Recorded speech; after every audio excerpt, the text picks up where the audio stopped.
The tribe that disappeared overnight. The chilling mystery of the Anasazi.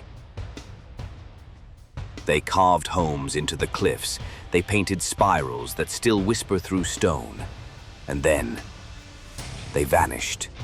Without a war, without a trace. An entire civilization gone. This is the haunting story of the Anasazi, the tribe that disappeared overnight. Long ago, in the desert heart of what we now call the American Southwest, archaeologists stumbled upon vast stone cities hidden in canyon walls. Homes, hundreds of them, carved directly into sandstone.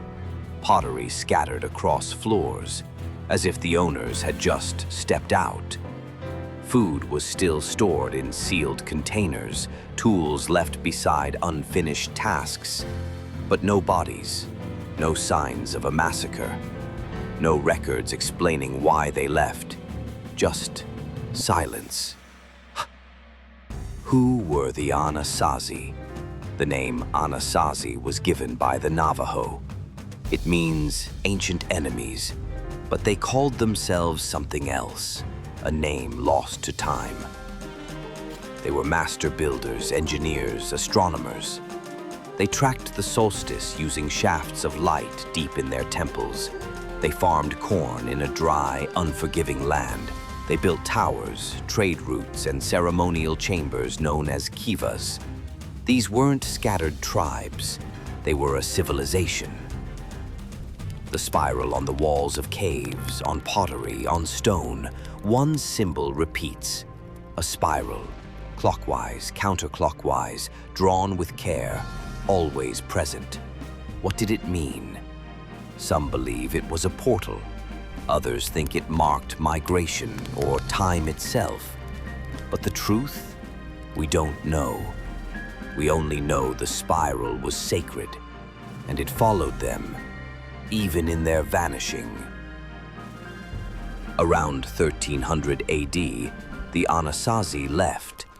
One village after another was abandoned, but there were no signs of violence, no foreign armies, no great fires, just disappearance. Did they starve? Was it drought? Yes, the climate had changed, but drought alone doesn't explain the sudden total departure. Entire cities emptied. Some villages even had human bones in cooking pots, signs of starvation, or something darker. Historians and scientists have argued for decades. Some say internal conflict drove them out. Others speak of rebellion, the collapse of religious authority, a society unraveling from within. Then there are the legends of spirits in the cliffs, of curses tied to the spiral, and of a mass migration where the Anasazi walked into the earth and never returned. In every Anasazi city there are Kivas, underground ceremonial chambers, dark, round, and mysterious. At the center of each, a hole in the floor, called the Sipapu, a gateway between worlds. Some say the Anasazi believed they came from the underworld, and perhaps they returned to it. The Pueblo people of today, Hopi, Zuni, and others, are believed to be their descendants.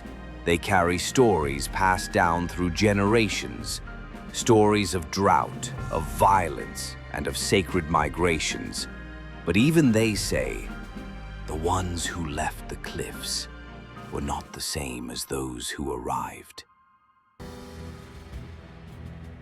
In one canyon, a final message was found, a massive spiral etched higher than any other. Was it a warning, a farewell, or a map to where they went? No one knows, and maybe we're not meant to. The wind still howls through the empty ruins. The spiral still turns in stone. The Anasazi are gone, but something remains. This was Ancestorm, where the dead don't whisper, they watch.